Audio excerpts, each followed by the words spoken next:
This is your reality check.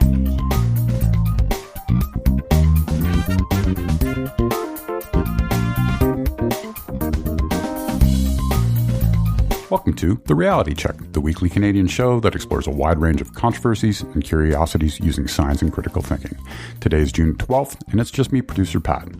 Today we have an interview for you, but some housekeeping first. We were going to record a regular episode of the show this week and explain that Darren will be traveling for a little bit.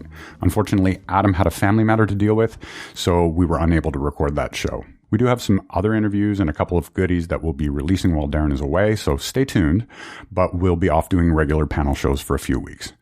About this week's interview, it's with frequent TRC contributor and friend of the show, Dr. Stuart Farrimond. It was recorded 2 days before Stuart underwent brain surgery. Two things. He discusses some of the specifics of the surgery, which you may want to consider if you're particularly squeamish about such things. And I also wanted to provide an update. Stuart has had the surgery and is now recovering. And with that, I hope you enjoy our chat with Dr. Stu Farrimond. I must admit to you that I don't usually get too nerve-wracked when I do interviews, and I've done a lot of them that were slightly difficult on the show, but this one's got me frazzled a little bit. I feel honoured to have got you frazzled.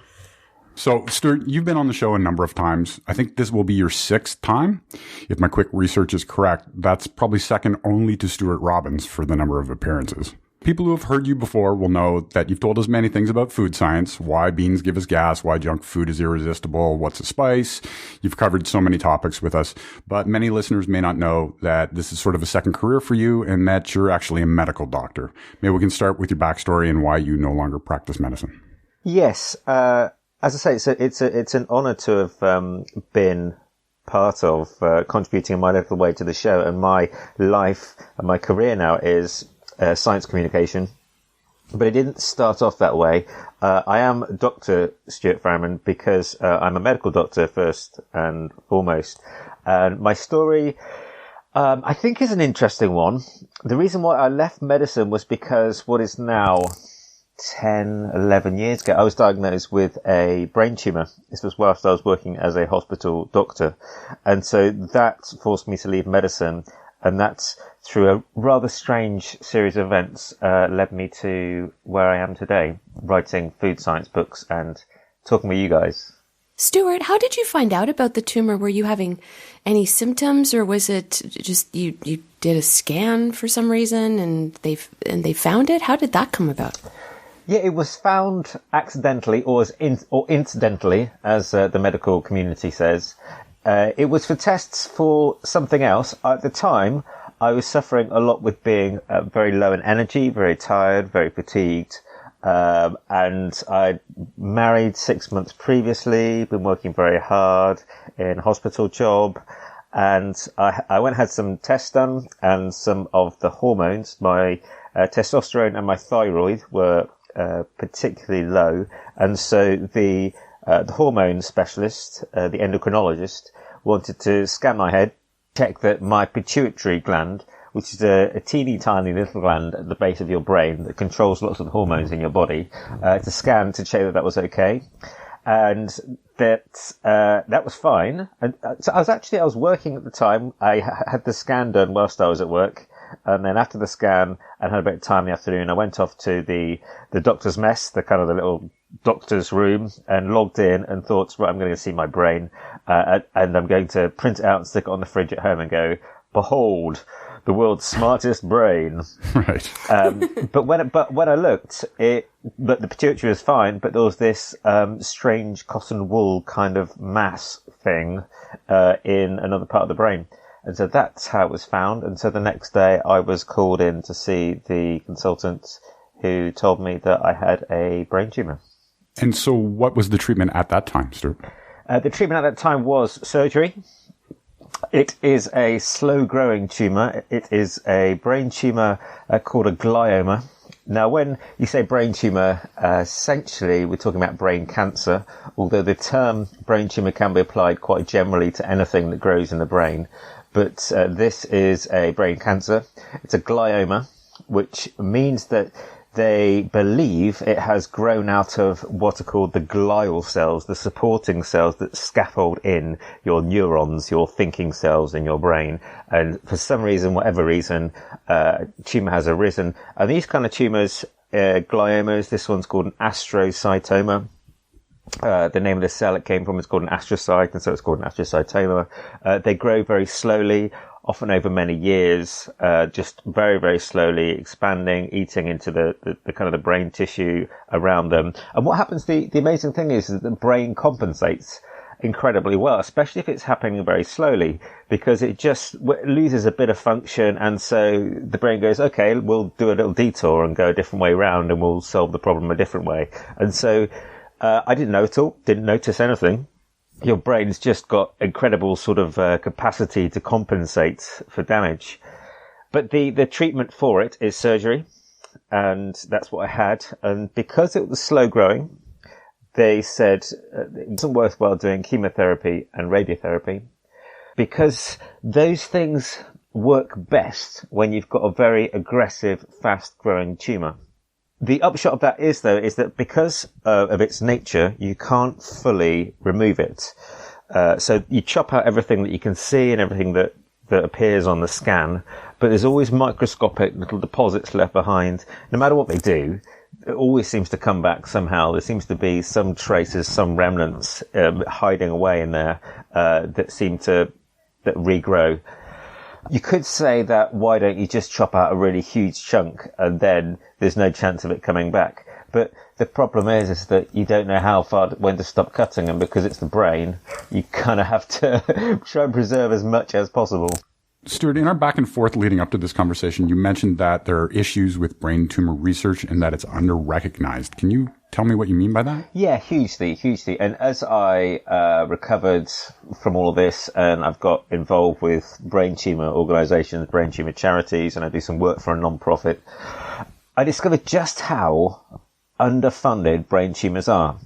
Brain cancers, you think they're rare, and they are uncommon. They're, I think technically they're rare, but they're the leading cause of cancer deaths in the under 40s. Oh. I know. I think, what's the leading cancer caller of young people? And you might think, I don't know, what, testicular cancer or leukemia or something like that. And it's not. It's brain tumours. And it's shocking. And also the fact that it only gets, up until very recently in the UK, and I think that's reflected around the world, was 2% of all cancer funding went to brain tumours. So what we have is treatment that is 30 years old and has advanced very little in that time. And so I'm getting treatment now which is slightly more sophisticated version of what was happening, probably at least a decade or so ago. Whereas you look at, say, breast cancer, for example, and the quality of care and the treatments available has just mushroomed. And I would say this because I'm somebody with a brain tumour, but it's a huge injustice and it needs kind of addressing and to bring people's attention that actually there's a real unmet need here. Well, and so you said you're getting treatment. It's been 11 years since you were diagnosed. You originally got that surgery. Yep. So what's happening on Sunday? On Sunday, I'm going in for more surgery. I've seen the scans. It has been growing back slowly over the last 3-4 years. Fortunately, it wasn't spotted to begin with because it grows so slowly. It's often missed, and it was missed. But it has got to a point now where it is obviously growing, and they can see that it's at a point where if it goes much further, it's on the right frontal lobe of my brain. If it goes much further, it will start to affect movement down the left side of my body. You can see it's probably a couple of millimeters above the part of what's called the parietal lobe that controls movement down the left side. And so you want to kind of get in there before it gets to that point. And so what does that look like, Stuart? Is it similar to the operation that you had previously? They're going to basically cut out the part of your brain? Yes. That is my understanding of it. How they did it last time, and I presume they're going to do the same this time, is they do a big cut across your scalp, They do it just above the hairline, so they shave off the top part of the head. They shave off the top sort of strip of hair across the front of my hair, and then they will do a long cut, and then they peel the scalp back, and then they drill holes and then take the little sort of circle of hole out, and then they put some probes in, and then from those probes they will then sort of manipulate the brain, and they'll use one hand to grab the brain and the other hand to sort of do some burning and some cutting. And it's going to take them hours, I think. The way that they did it last time was that they scanned my head the night before. So in the operation, they have up on the screen like a 3D representation of what my brain is like, that they can then tally up with my head on the table. And so they can see on the screen where their probes are on my virtual head. If that makes sense. Mm-hmm. So almost. I've seen scans like that because a friend of mine is a charge tech, and he was working in neuroangio for many, many years, and it's just incredible seeing those scans.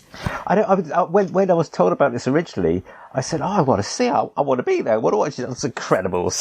And then you think, actually, no, I don't. The technology is incredible. How they can do it without having to take out a huge chunk of your skull and putting it back again. So that is what they will do. They will burn out or cut out as much as the surgeon thinks is safe to do.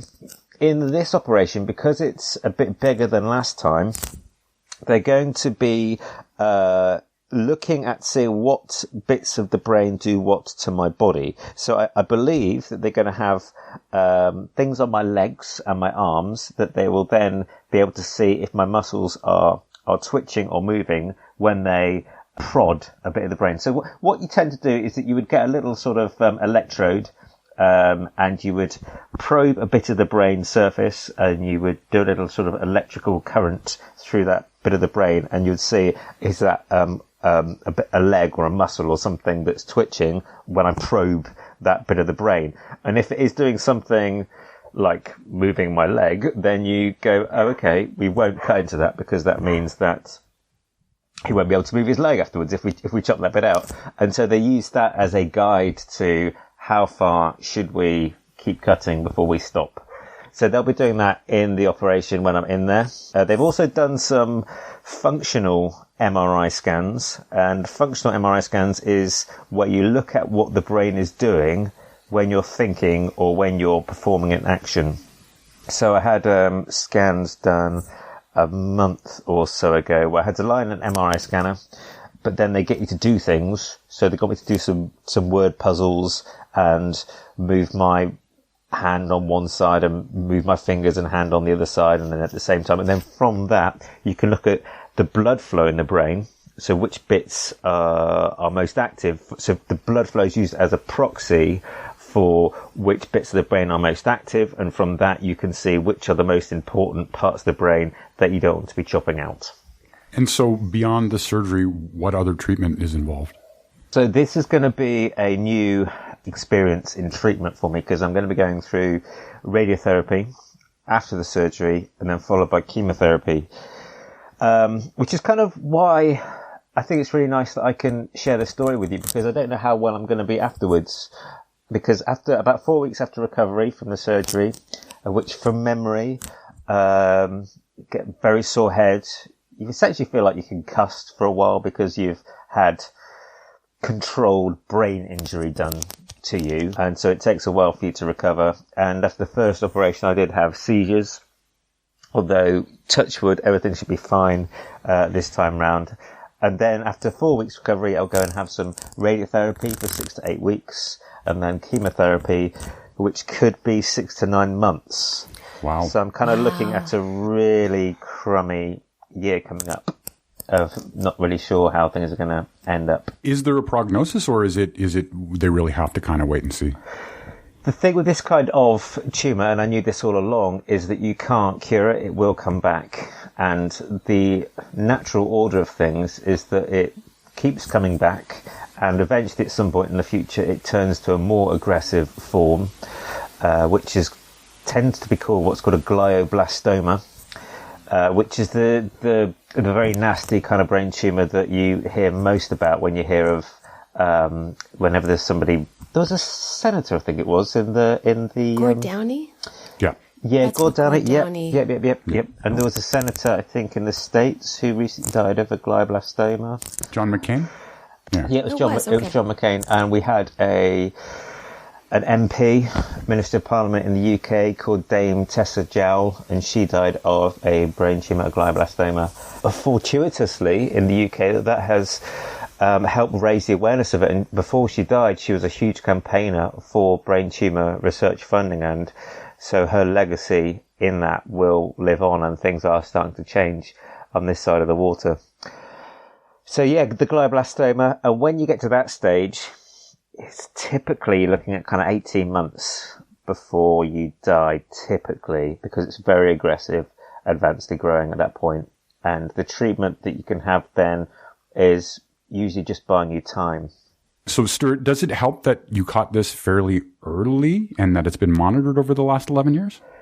We think so. We can only say yes, although what probably would have happened is that it would have carried on growing slowly, and maybe around about now, or maybe in another 5 or 10 years, it would have got to a point where I had a seizure, or I started acting a bit wonky or something.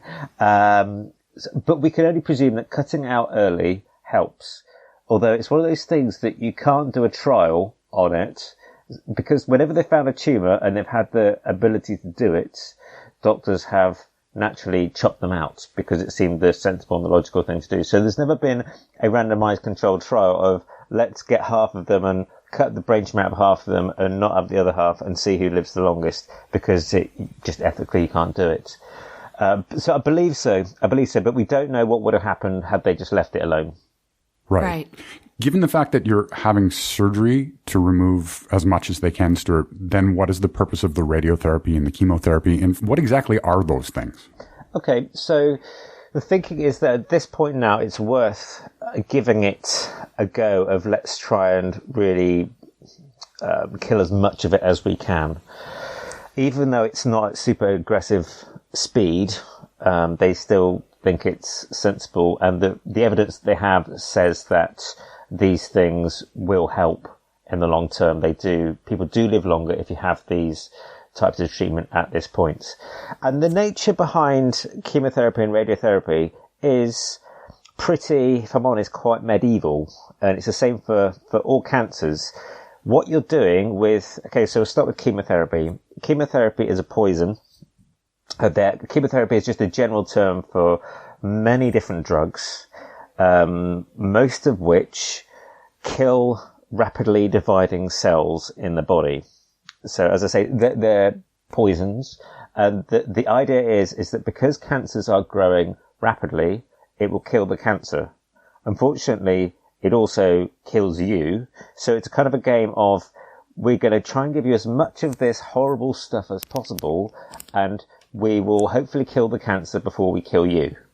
Yeah. That's essentially what it is. Radiotherapy is a bit more targeted in that you're firing X-rays, and there are variations on the types of radiation, but the principles are all the same.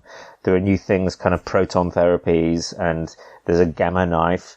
They're all essentially glorified ways of firing types of radiation at the cancer that cause damage to DNA.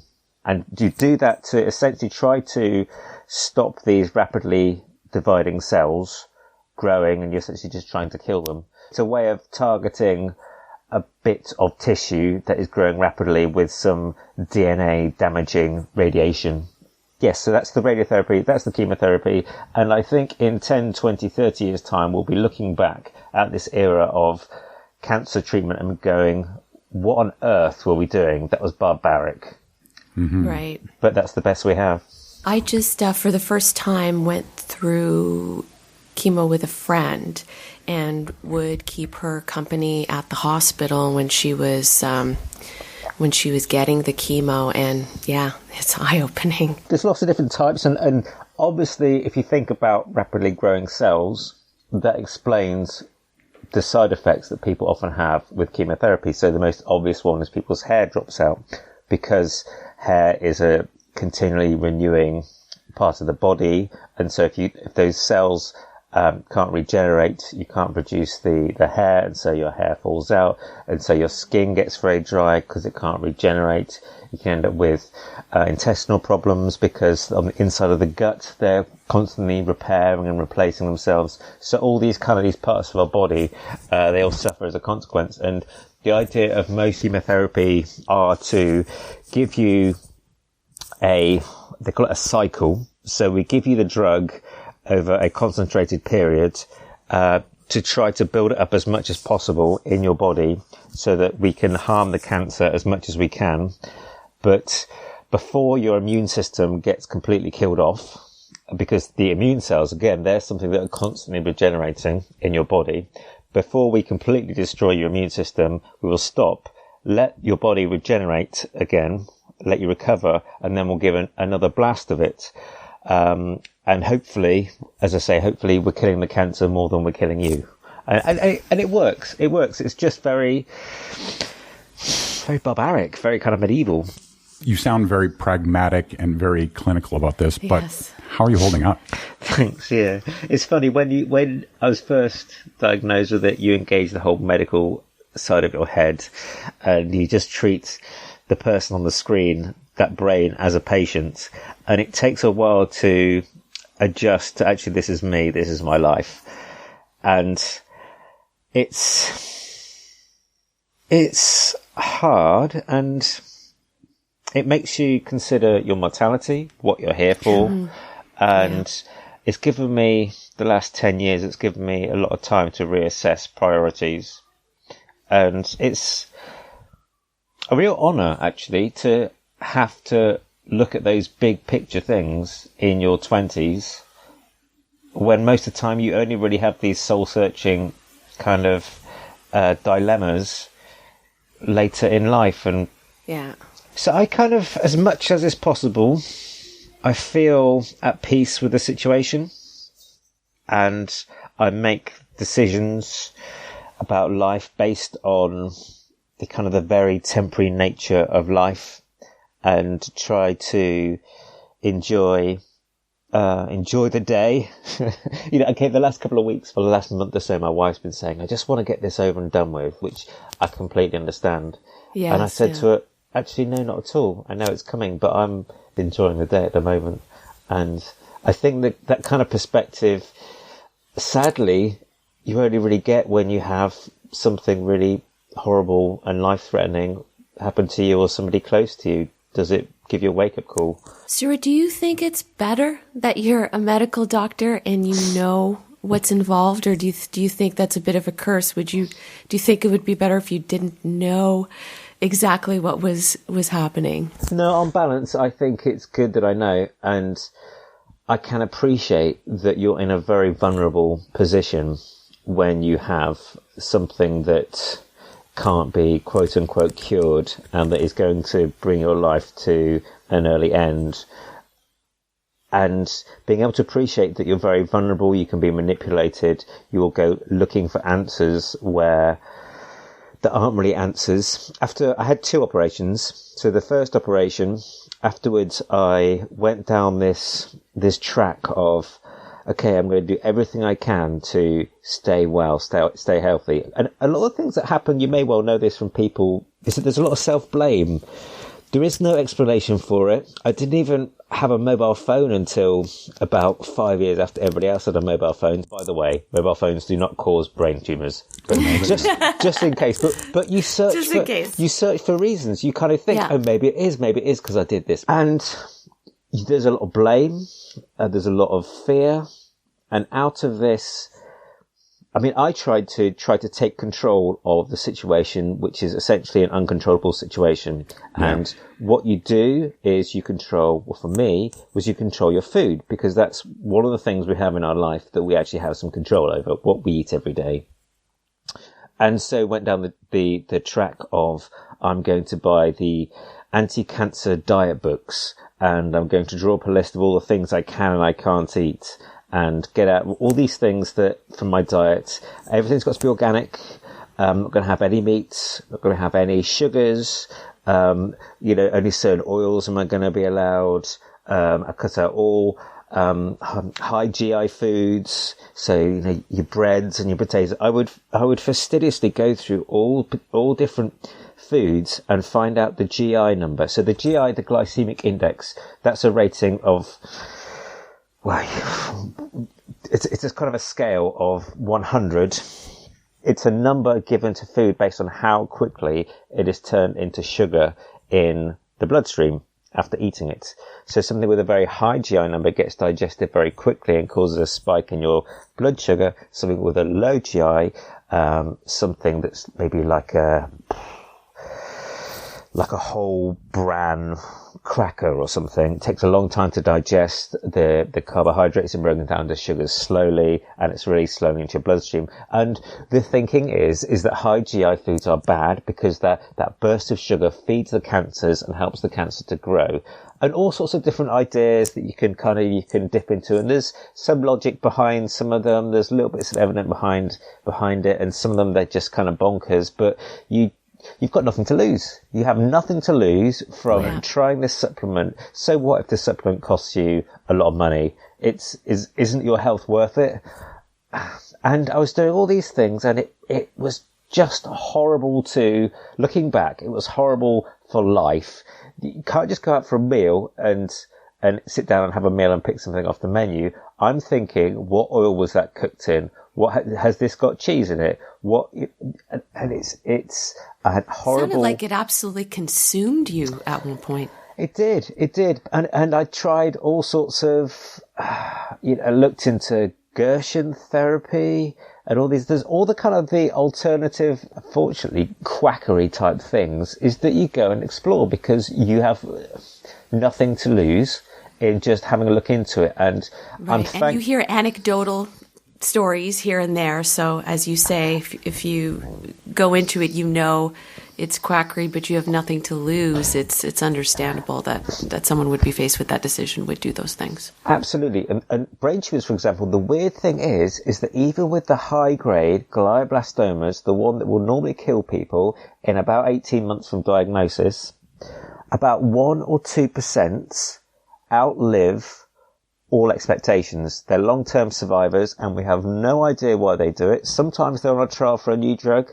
Sometimes they're not. They just walk away and say, I don't want any more treatment. I've had enough chemotherapy. And then 5 years later, they're still around, and you can't explain it. And sometimes these people, will come out of the woodwork and claim that they have found the cure from it was something that they ate. It was a turmeric supplement or whatever it was. And it's very dangerous taking these extreme exceptional cases of people who A, are long-term survivors and we don't know why, and B, happen to have come across something that they think explains why they're a long-term survivor. It's a very kind of dangerous and compelling mix for the person who is the cancer patient.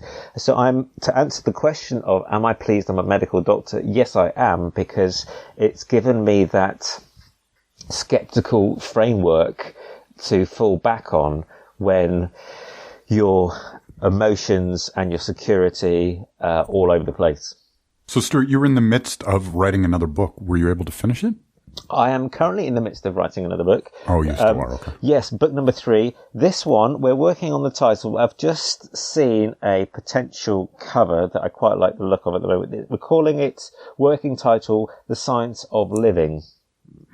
Oh, nice. I remember you talking about it when you were on the show a while back, and the types of things you were covering. Yeah, so it's essentially the science of your day, from when you wake up in the morning to when you go to sleep at night, and what happens when you're asleep at night, and answering all those questions of, should I drink a coffee first thing in the morning? Should I not drink a coffee first thing in the morning? Should I wait a bit? Should I brush my teeth before or after I've eaten? Right through to, is stress at work killing me? Is sitting down really the new smoking? What's the healthiest thing to have for lunch? Is my body clock telling me I should go to sleep right now? Should I really turn my screens off late at night?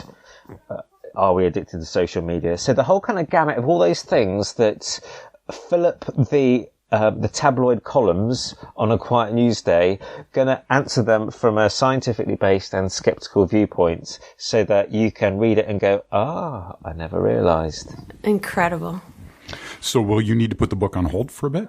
It's mostly done. It's about 3/4 done. And the publisher, DK Books, who did the first 2 books, they've been incredibly supportive. So they said, we will work around you. The original deadline was to have it all done, the first manuscript all done by the end of July, which I may make, I may not make. I'm going on the 10th of June. It just depends how well I am afterwards, but they're going to work around me. And so if it's taking a bit longer for me to get the final bits written, they'll be doing all the artwork and making it pretty and editing it and stuff. So we're aiming for a publication sometime next year. It could be in the new year time. It could be later in the year. So we're aiming for 2020 release date. So it gives us some time to play with. I'm looking forward to reading it. Stuart, we're pulling for you. Thank you. Thank you. I hope that things go as well as they possibly can. Thank you. I appreciate it. And that you'll be able to come back and share your new book with us. And it sounds like it's fodder for many more appearances on the Reality Absolutely. Check. I hope so. I hope so. And he's hoping that I'm well enough to carry on contributing to this awesome podcast. Thanks so much for being so honest with us about this, Stuart. Yeah, I think it's important to be able to tell these kind of stories and know what to possibly expect, especially if you have someone that's going through this. We really appreciate your time, Stuart. And I don't know, I'm already thinking about when's the next time he's going to come back on. So just get better quick. I will do. Give us an update whenever you're able, Stuart. Will do. Thanks, Pat. Thanks. All right. We'll be thinking about you. Thanks, Bud. Thanks. Really, just I did have some nice, encouraging piece of news from the publisher, and probably also thanks to you guys for sort of having me on and stuff. The Science of Spice has exceeded their sales expectations. Awesome. And they've sold 37,000 copies so far. Wonderful. Oh, congrats, Stuart. thanks. Well deserved. Those books are incredible. Every time someone comes over, I literally asked Pat, I'm like, check this out. And I've got it in their face. So I was chuffed to bits. It's a really nice bit of good news that I just had, and I wanted to share that with you to say thanks for your support and everything. That's awesome. All right, it's Stuart. our pleasure. Thanks, guys. Have a great weekend. Thanks, you too. We'll be thinking about you on Sunday. Thanks, guys. Take care. Okay, Cheers. bye. Bye. For show notes or to discuss this episode, visit our Facebook page and website at trcpodcast.com. For general inquiries or to send a topic or parody suggestion, email info@trcpodcast.com. Help support the show by leaving a review on iTunes and liking us on Facebook. Follow us on Twitter @TRC_podcast.